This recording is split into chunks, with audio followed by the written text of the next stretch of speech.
सबसे पहले चैप्टर के बारे में पढ़ेंगे जिसका नाम है पार्टनरशिप फाइनल अकाउंट्स। आपने 11वीं में भी फाइनल अकाउंट्स पढ़ा है, लेकिन 11वीं और 12वीं के फाइनल अकाउंट्स में थोड़ा सा फर्क है। 11वीं का फाइनल अकाउंट्स जो था वो सोल ट्रेडिंग कंसर्न था, यानी जब तन्हा ताजिर कारोबार करता है तो वो किस तरीके से कारोबार करेगा, क्या क्या चीज़ें उसको कारोबार में ध्यान रखना होती हैं और वो मुनाफा कैसे बांटेगा। इस तरीके से मतलब एक ताजिर, एक ट्रेडर, एक बिजनेसमैन के कारोबार के फाइनल अकाउंट को तैयार करने के लिए हमने 11वीं में फाइनल अकाउंट्स पढ़ा है।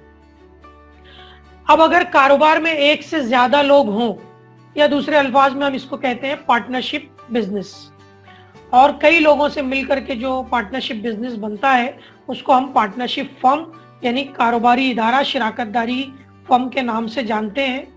अभी फिलहाल आपके स्क्रीन पर जो चीज़ नज़र आ रही है वो हमारे 12वीं में जो इवैल्यूएशन स्कीम है कि हमारा पेपर किस तरीके का होगा उसके बारे में मालूमात है, और भी बहुत सारी मालूमात, पेपर पैटर्न वगैरह सब है, लेकिन इस वक्त हम लोग उस पर डिस्कस नहीं कर रहे हैं। हम लोग फिलहाल जो है वो यहाँ पर सिर्फ आपकी नज़र जो आ रहा है स्क्रीन पर वो स्टैंडर्ड 12th में जो हमारा शशमाही इम्तिहान टर्मिनल एग्ज़ाम होने वाला होगा, अगर होता है तो उसमें 50 मार्क्स का पेपर आएगा, प्रिलिमिनरी इम्तिहान में 80 मार्क्स का पेपर और 20 मार्क्स का एप्लीकेशन बेस्ड टेस्ट। इससे पहले तक के सिलेबस में प्रोजेक्ट बनाया जाता था 12वीं के लेवल पर, लेकिन अब प्रोजेक्ट को ख़त्म कर दिया गया है और अब प्रोजेक्ट के अलावा जो है वो सिर्फ हम एप्लीकेशन बेस्ड टेस्ट लेते हैं। यानी आपका एक 20 मार्क्स का टेस्ट होगा जिसका पैटर्न दिया हुआ है, 12 मार्क्स का एक प्रैक्टिकल क्वेश्चन पूछा जाता है बोर्ड के इम्तिहान में, जो क्वेश्चन नंबर 7 में जो है वो सवाल पूछा जाएगा, problem on partnership final accounts. आप यहाँ पर देख सकते हैं सोल प्रोप्राइटरशिप पढ़ा था, उसके कुछ लिमिटेशन थे। एक ही आदमी कारोबार करता है, उसके पास कैपिटल कम है, सरमाया कम है, फिर अकेला होने की वजह से वो अपने कारोबार को बेहतर तौर पर नहीं चला सकता। उसके अलावा जो है वो अगर उसको नुकसान हो तो पूरा नुकसान उसको उठाना पड़ सकता है, तो इस तरीके से उसकी लिमिटेशंस है।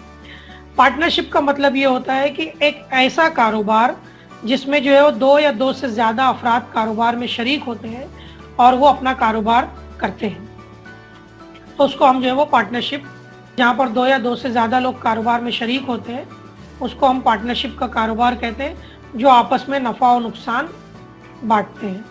इंडिया में, हिंदुस्तान में पार्टनरशिप का एक कानून है, जैसे आपने पढ़ा होगा कंपनीज एक्ट 1956, इसी तरीके से पार्टनरशिप का एक कानून है जिसके तहत पार्टनरशिप कायम की जाती है, उसको हम कहते हैं इंडियन पार्टनरशिप एक्ट 1932। इसमें भी पार्टनरशिप की तारीफ बयान की गई है, कुछ और लोगों की भी पार्टनरशिप के बारे में जो है वो तारीफें आपकी किताब में बयान की गई हैं।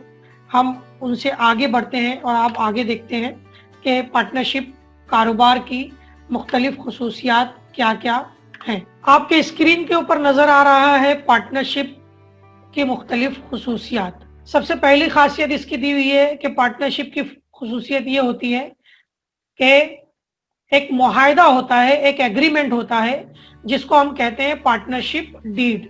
उस एग्रीमेंट को हम कहते हैं पार्टनरशिप डीड। पार्टनरशिप डीड का मतलब होता है मुआहदा जो 2 या 2 से ज़्यादा लोगों के दरमियान कारोबार को शिराकतदारी के तौर पर करने के लिए किया जाता है, उसको हम पार्टनरशिप डीड कहते हैं।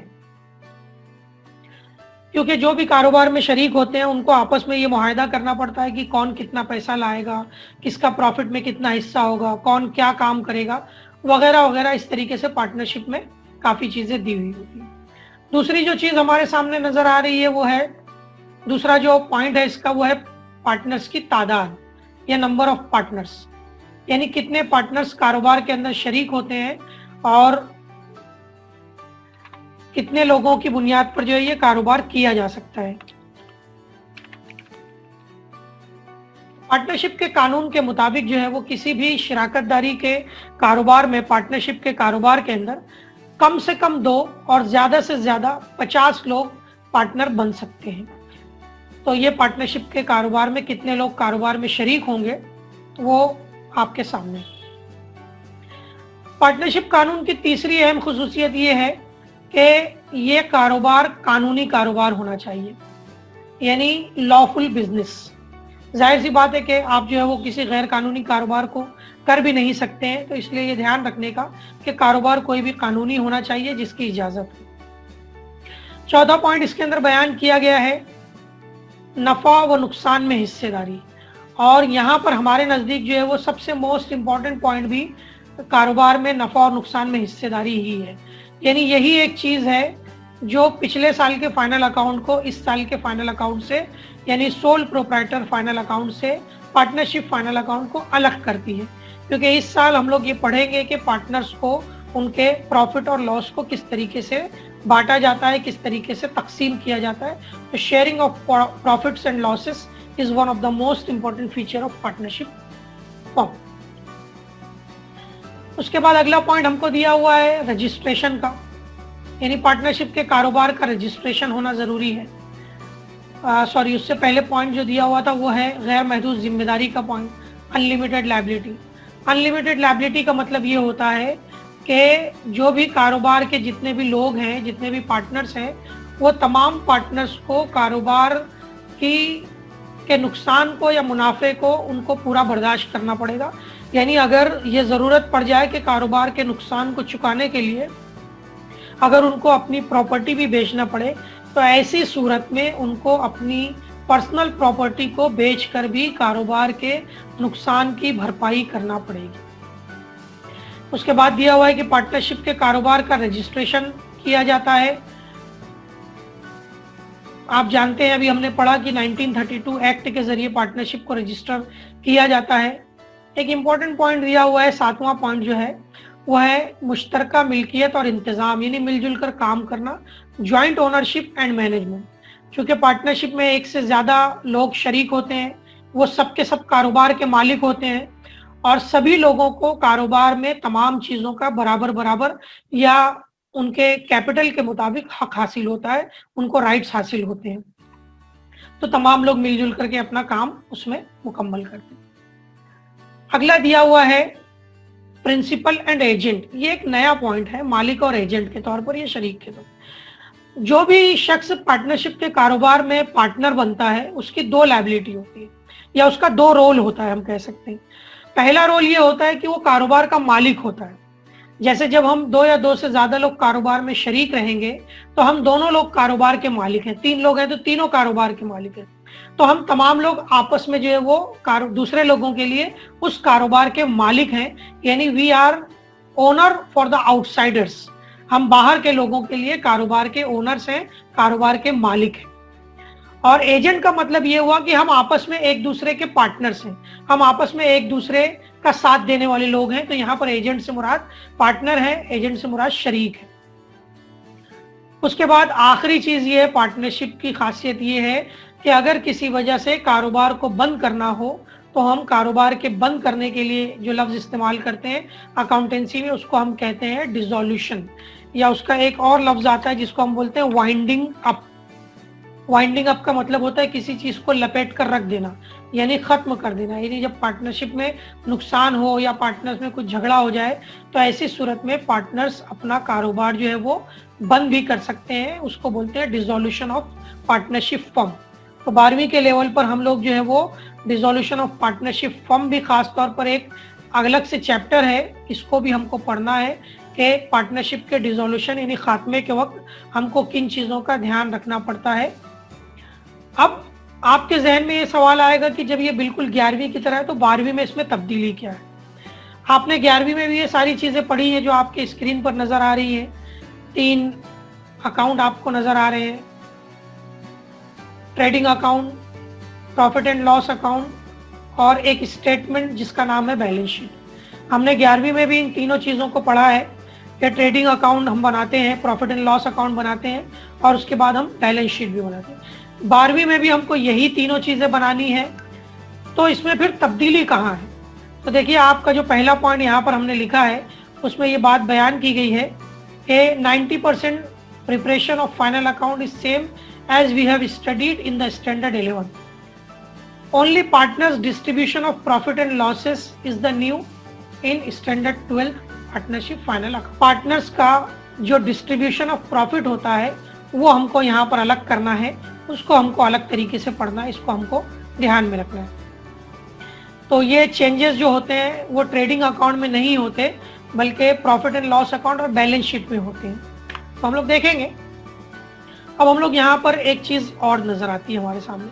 हम थोड़ा सा अब यहाँ पर रिवाइव करते हैं, पिछले साल को याद करते हैं और ये देखते हैं कि हमारा जो पिछले साल का ट्रेडिंग अकाउंट या प्रॉफिट एंड लॉस अकाउंट था, जिसके तहत इस साल कुछ नई चीजें भी आएंगी, और बैलेंस शीट थी, उसमें हम लोग किन किन चीजों को लिखते हैं। तो आइए हम लोग देखते हैं कि trading account, profit and loss account और बैलेंस शीट में हम किन किन चीजों को देखेंगे। अभी आपके स्क्रीन पर नजर आ रहा है ट्रेडिंग अकाउंट का फॉर्मेट, ट्रेडिंग अकाउंट की मालूमात। तो ट्रेडिंग अकाउंट के बारे में आपको लास्ट ईयर भी पता है, कुछ चीजें हम लोग और फिर से एक मरतबा रिव्यू कर लेते हैं कि ट्रेडिंग अकाउंट जो है वो एक नॉमिनल अकाउंट है। ये इसमें सबसे इंपॉर्टेंट याद रखने की बात है, इसको आप याद रखिए कि ट्रेडिंग अकाउंट जो है वो एक नॉमिनल अकाउंट है। डेबिट साइड पर क्या लिखा जाता था और क्रेडिट साइड पर हम लोग क्या लिखते थे, ये हम अभी देखें। ट्रेडिंग अकाउंट का फॉर्मेट है ना, तो हमको यही याद रखना है कि हमारे डेबिट और क्रेडिट साइड के हिस्से में हम लोग क्या क्या चीजें लिखते हैं। ट्रेडिंग अकाउंट, इसके नीचे आमतौर पर लिखा हुआ रहता है कि हम कौन से साल के लिए ट्रेडिंग अकाउंट को बना रहे हैं। तो हम लोग यहाँ पर इसके नीचे लिखते थे एंडेड, और वहां पर आता था 31 मार्च 2018, 2019 या जो भी साल रहता था उस साल को हम लोग वहां पर लिखते थे। ठीक, ये ट्रेडिंग अकाउंट की डेबिट साइड है। डेबिट साइड में आता है ओपनिंग स्टॉक, उसके बाद लिखते हैं परचेजेस, उसमें से रिटर्न माइनस करते हैं, purchase return, carriage inward, freight, dock charges, custom duty, wages, productive, wages and salaries, royalty, ये सारी चीजें और भी कुछ नई चीजें इसमें दी हुई है। तो जो अकाउंट आए वो अकाउंट के हिसाब से हम उसको लिखते हैं वहां पर ट्रेडिंग अकाउंट के डेबिट और क्रेडिट। अब आते हैं क्रेडिट साइड में।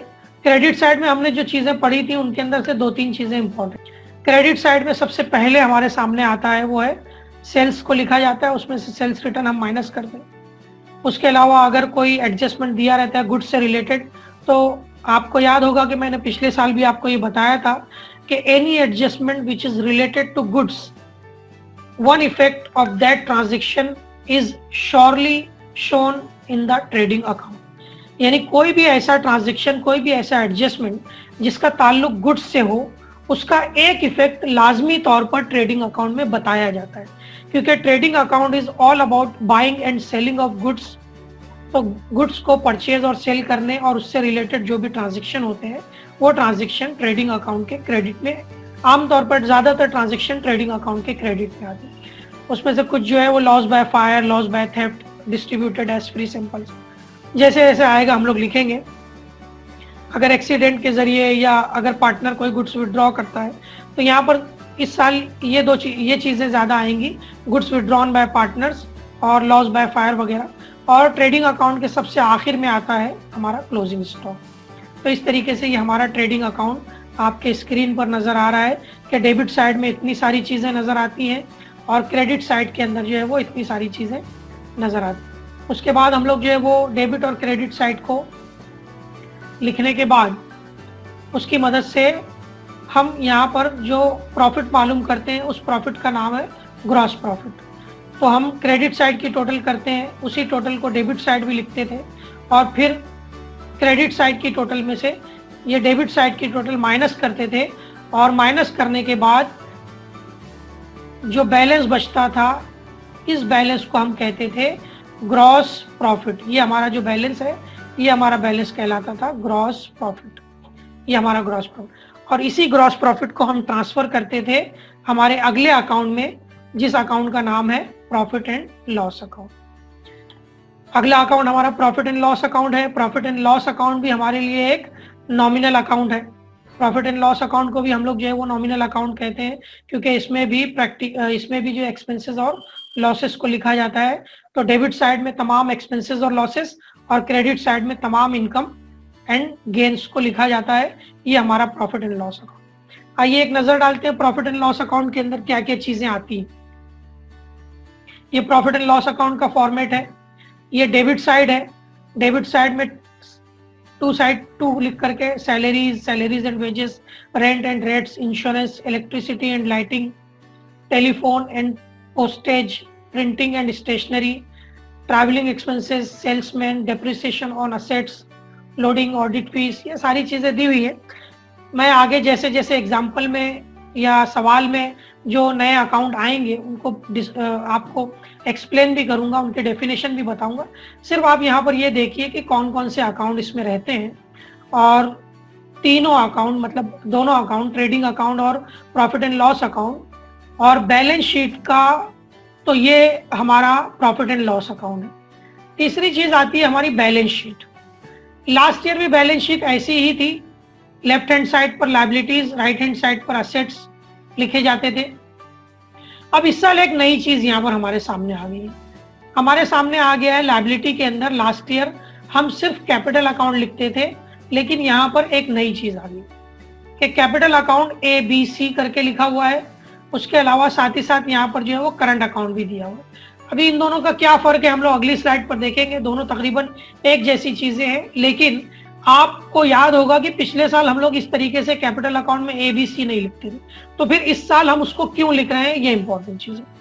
इसका मतलब ये है कि इस साल ये जो तीन नाम दिए हुए हैं, ये जो कैपिटल अकाउंट दिया हुआ है, ये तीनों जो है वो हमारे कारोबार के पार्टनर्स, ये हमारे कारोबार के पार्टनर्स हैं जिनका हमने नाम लिखा है पार्टनर, यानी A का कैपिटल अकाउंट, B का कैपिटल अकाउंट, C का कैपिटल अकाउंट। इस तरीके से जो भी पार्टनर होते हैं हम उन पार्टनर्स के कैपिटल अकाउंट का नाम यहाँ पर, कैपिटल अकाउंट यहाँ पर लिखते हैं।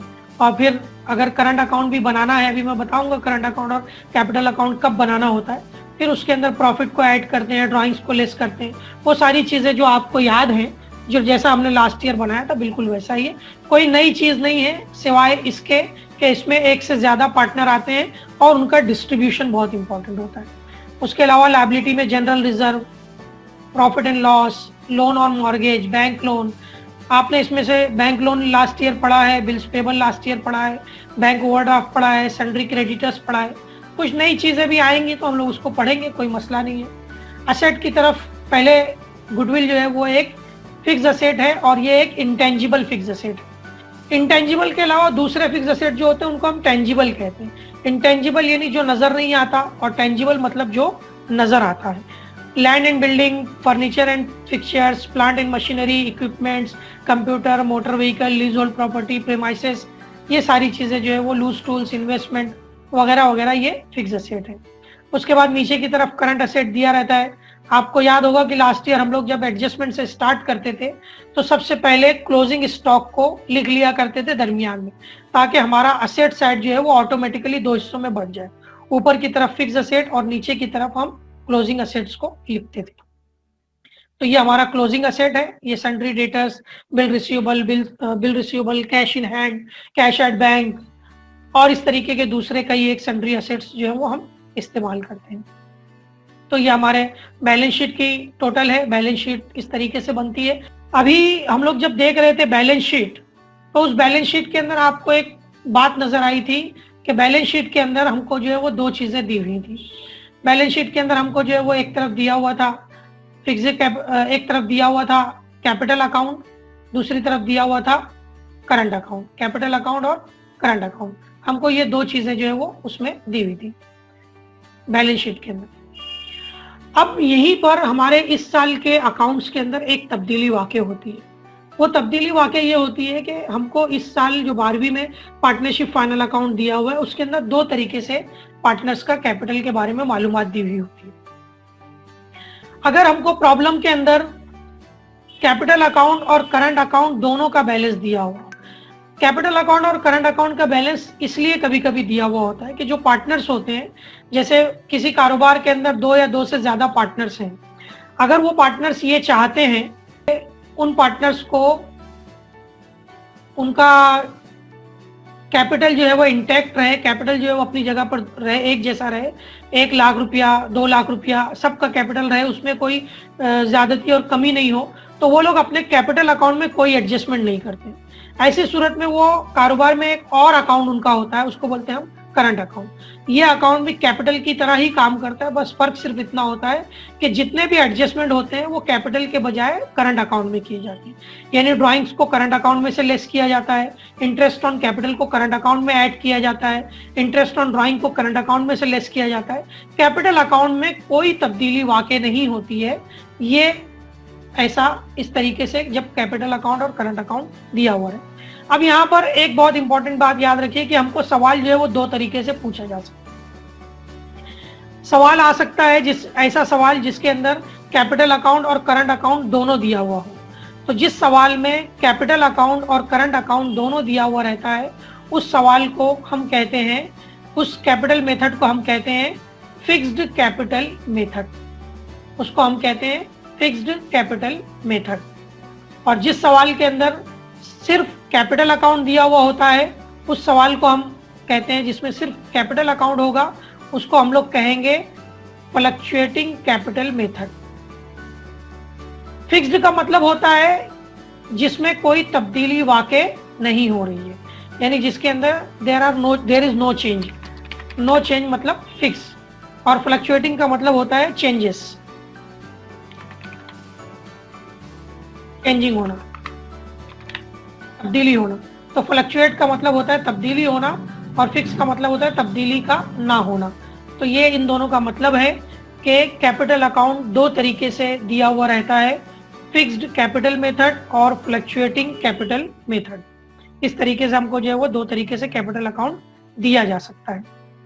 देखिए, आपको आपके स्क्रीन पर जो सवाल दिया हुआ है, इसमें जो नई चीज है हमारे लिए, यानी 12वीं के लेवल पर जो नई चीज हम लोग पढ़ते हैं, वो नई चीज क्या है? तो नई चीज जो है वो है distribution of profit and loss, यानी पार्टनर्स को उनका प्रॉफिट और लॉस बांटना। पार्टनर्स को उनका प्रॉफिट एंड लॉस जो बांटा जाता है, उस रेशो को, उस तनासुब को बोलते हैं पार्टनर्स प्रॉफिट शेयरिंग रेशो, या आम अल्फाज में उसको हम PSR भी कहते हैं, इसका short form profit sharing ratio. आमतौर पर प्रॉब्लम में दिया हुआ रहता है कि दो पार्टनर हैं, दोनों का प्रॉफिट शेयरिंग रेशो 2:1 है, 3:2 है, 4:3 है। तो आप मालूम कीजिए कि उनका प्रॉफिट कितना होगा। मतलब जब हम फाइनल अकाउंट तैयार करते हैं तो उसको बांटना पड़ता है। जब हम प्रैक्टिकल वहां पर करेंगे तो मैं और तफसील से बताऊंगा, लेकिन यहाँ पर हमको अभी फिलहाल ये सीखना है कि हम किस तरीके से प्रॉफिट और लॉस को बांटेंगे। जो रेशो हमको दिया हुआ रहता है, उस रेशो के मुताबिक हम प्रॉफिट एंड लॉस को किस तरीके से बांटेंगे, ये हमको यहाँ पर एग्जाम्पल की प्रैक्टिस करनी है। पहली एग्जाम्पल दी हुई है कि A and B are partners. पहली एग्जाम्पल है हमारे पास कि A and B are partners sharing profit and losses in the ratio of 2:1। ये उनका रेशियो दिया हुआ है। इसको पढ़ते हैं 2:1, यानी 2 और 1 के रेशियो में, 2 और 1 के रेशियो में। यानी अगर 3 रुपया प्रॉफिट है तो इसका मतलब ये हुआ कि A को 2 रुपया मिलेगा और B को 1 रुपया मिलेगा। इसका मतलब होता है। आगे दिया हुआ है the net profit for the year, यानी कारोबार का जो नेट प्रॉफिट है वो ₹30,000, वो 30,000 रुपये।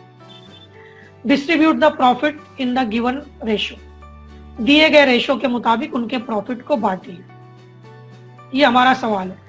और मैं आपको यहाँ पर एक चीज और बता दूं कि इस साल, मतलब अभी नए सिलेबस के अंदर, आपका जो ऑब्जेक्टिव टाइप क्वेश्चन पेपर में पूछा जाएगा 20 मार्क्स का, उसके अंदर 5 मार्क्स का सवाल ऐसा भी पूछा जा सकता है जिसमें दिया हुआ रहेगा कैलकुलेट द फॉलोइंग। तो उसके अंदर इस तरीके के सवालात भी पूछे जा सकते हैं। इस तरीके के क्वेश्चन लास्ट ईयर तक के नहीं आते थे, उसको हमको डायरेक्ट जो है वो फाइनल अकाउंट में हल करना पड़ता था। लेकिन इस साल इसमें ये तब्दीली की गई है कि इस साल ऐसा भी सवाल पूछा जा सकता है, और भी दूसरे चैप्टर से इस तरीके के सवाल आ सकते हैं। फिलहाल फाइनल अकाउंट में ये एक सवाल इस तरीके से 5 मार्क्स के लिए पूछा जा सकता है। तो आप अगर इसकी अच्छी प्रैक्टिस करेंगे तो आपको ये ध्यान रहेगा। हम हल करने के लिए इसको इस तरीके से लिख लेते हैं, रख लेते हैं कि हमको इसको हल कैसे करना है। अब यहाँ पर A और B हमने लिख लिया, और यहाँ पर रेशो लिख लिए कि 2 और 1, ये इन दोनों का रेशो है। अगर हम 2 और 1 को प्लस कर दें तो टोटल रेशो होता है, टोटल हो जाता है 3। यानी इसका मतलब ये हुआ कि किसी भी इस कारोबार के अंदर जो भी प्रॉफिट या लॉस होगा उसका मजमुआ 3 के बराबर होगा, वो टोटल 3 के बराबर होगी। और वो 3 में से हमको 2 ए को देना पड़ेगा और एक हिस्सा जो है वो बी को देना पड़ेगा। अब हम इसको हल कैसे करते हैं, इसको किस तरीके से हल करेंगे, आइए हम उसको नीचे की तरफ देखते हैं। हमने लिख लिया ए का हिस्सा ए शेयर, बी का हिस्सा बी शेयर, और हमने लिख लिया। अब 2 और 1 का मतलब ये हुआ कि 3 में से 2 इसका बी ए का और 3 में से 1 हिस्सा जो है वो बी का। इसका मतलब ये हम इसको मसावात में इस तरीके से लिख सकते हैं कि ए का हिस्सा 3 में से 2 यानी 2/3 और बी का हिस्सा 3 में से 1 यानी 1/3। ये हमारी इक्वेशन होगी। अब हम इसी इक्वेशन के मुताबिक, लास्ट ईयर भी आप ये पढ़ चुके हैं, लेकिन फिर एक मर्तबा ध्यान रखिए कि हम इसको कैसे लिखें। किसी के अगर समझ में ये नहीं आ रहा हो कि 3 कहाँ से आया, तो ये ध्यान रखिए कि ए का हिस्सा था 2, बी का हिस्सा है 1, तो ए का 2 और बी का 1 ये दोनों मिला करके हो गया 3। और इसी का मतलब ये है कि 3 में से, यही 3 में से 2 हिस्सा ए को जाएगा और इसी 3 में से 1 हिस्सा बी को जाएगा। तो हमने उसको इक्वेशन में इस तरीके से लिख लिया कि ए की इक्वेशन जो है वो 2/3 बन जाएगी और बी की इक्वेशन 1/3 बन जाएगी। इस तरीके से ये हमारी मसावात रेडी हुई। अब हम यहाँ पर दोनों को लिख लेते हैं, ए का हिस्सा और बी का हिस्सा, ए शेयर एंड बी शेयर। हमको ये पता है कि हमारा टोटल प्रॉफिट जो है वो कितना है, टोटल प्रॉफिट है हमारा 30,000 रुपया। तो 30,000 को 2/3 से ज़रब करेंगे तो हमको ये पता चल जाएगा कि कितना आ रहा है। तो हम इसको तकसीम करते हैं, 3 को ये 3 से काट दो। जब आप 3 को ये 3 से तकसीम करोगे तो जवाब आएगा कितना, 1, यानी 3 एका 3, ये पहाड़ा हो गया। और बाकी का जो आगे का 0 है, उस 0 को आप वैसे ही उतार लो, क्योंकि आप 0 को तो तकसीम करने की जरूरत नहीं है। तो ये 3 एका 3 से ये कट गया, तो जवाब आ गया 10,000। अब इसी 10,000 को आपको क्या करना है, इस 10,000 को 2 से ज़रब करना है, मल्टीप्लाई करना है। 10 को आप 2 से ज़रब करेंगे तो 10 दूनी 20, यानी आपका जवाब हो जाएगा 20,000। टोटल आपका आंसर आ जाएगा 20। इसका मतलब ये हुआ कि जो हमारा टोटल प्रॉफिट है 30,000, उसमें से ए को कितना प्रॉफिट मिला, ए को मिला 20,000। इसी तरीके से बी का हिस्सा यहाँ पर दिया हुआ है, बी के प्रॉफिट के बारे में। बी का हिस्सा 1/3 है, यानी 3 में, टोटल 3 में से 1 हिस्सा बी को मिलेगा। तो 1/3 इंटू 30,000, 1/3 मल्टीप्लाइड बाय 30,000। इसको इस तरीके से हम मल्टीप्लाई करेंगे। मल्टीप्लाई करने के लिए आप जो है वो 3 एका 3 काट दीजिए, ये 3 आपका कट गया। उसके बाद जवाब आ गया ये 3 एका 3, और बाकी का 0 आप उतार दीजिए, ये आ गया 10,000 रुपया। आप जब इसको जो है इससे 1 से ज़रब करेंगे तो 1 से ज़रब करने के बाद आपका जवाब आ जाएगा 10,000। 10,000 मल्टीप्लाइड बाय 1, 10,000। इसका मतलब ये हुआ कि बी को 30,000 में से मिलेगा प्रॉफिट कितना, 10,000 रुपया। तो 30,000 को हम इस तरीके से प्रॉफिट में बांट देंगे। ये हमारे सामने जो है वो प्रॉफिट दिया हुआ है। तो इस तरीके से प्रॉफिट का डिस्ट्रीब्यूशन किया जाता है। A, B and C are equal partners. यहाँ पर 3 पार्टनर हैं, ए, बी और सी, वो तीनों इक्वल पार्टनर हैं। और कारोबार का जो प्रॉफिट है वो प्रॉफिट है 60,000 रुपये। के एक सवाल एग्जाम्पल नंबर 2 आपको हल करके बताऊंगा। तो सवाल में ये याद रखिए कि 2 चीज़ें हमको दिया हुआ है कि 3 पार्टनर है हमारे, ए, बी और सी 3 पार्टनर हैं। ये तीनों पार्टनर इक्वल पार्टनर्स हैं और उनका कारोबार का प्रॉफिट जो है वो 60,000 है। इसको हमको डिस्ट्रीब्यूट करना है। इक्वल पार्टनर का मतलब होता है तीनों का बराबर हिस्सा। तो अगर हम इन इक्वल पार्टनर्स को लिखने की कोशिश करें तो हम इसका मतलब ये लिख सकते हैं कि इसका एक हिस्सा, इसका एक हिस्सा और इसका हिस्सा। जब भी पार्टनर इक्वल दिए हुए रहे तो ये याद रखिए कि हम इसको किस तरीके से लिखते हैं, ये बहुत इंपॉर्टेंट है। तीनों पार्टनर का 1:1, ये इनका रेशियो होगा। जब आप इन तीनों की जमा करेंगे तो तीनों की जमा हो जाएगी 3, है ना। अब जब आप लिखेंगे इसको मसावात में तो ये हो जाएगा 1/3, बी का हिस्सा हो जाएगा 1/3 और सी का भी हिस्सा हो जाएगा 1/3। अब हम ए का हिस्सा मालूम करते हैं। ए का हिस्सा मालूम करने के लिए हमको इस तरीके से लिखना पड़ेगा 1/3 इंटू 60,000। 1/3 से हम 60,000 को मल्टीप्लाई करेंगे, तो ये 3 एका 3 हो गया और ये 3 दूनी 6 हो गया। ये बाकी के 0 आप यहीं पर उतार दीजिए।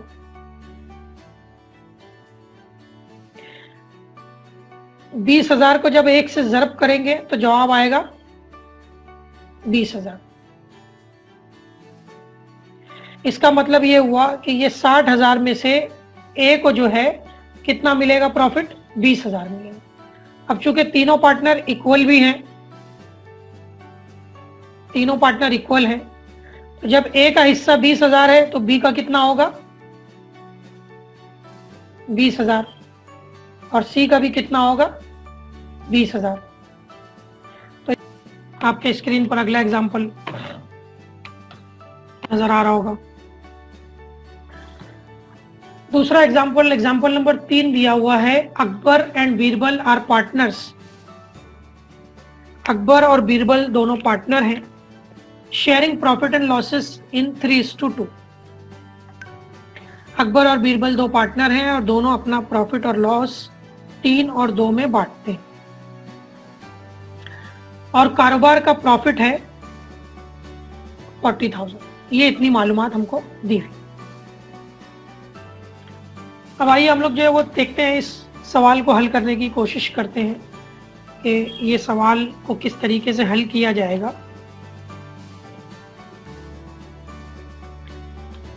तो 3 और 2, 3 + 1, 3 + 2 दैट इज 5।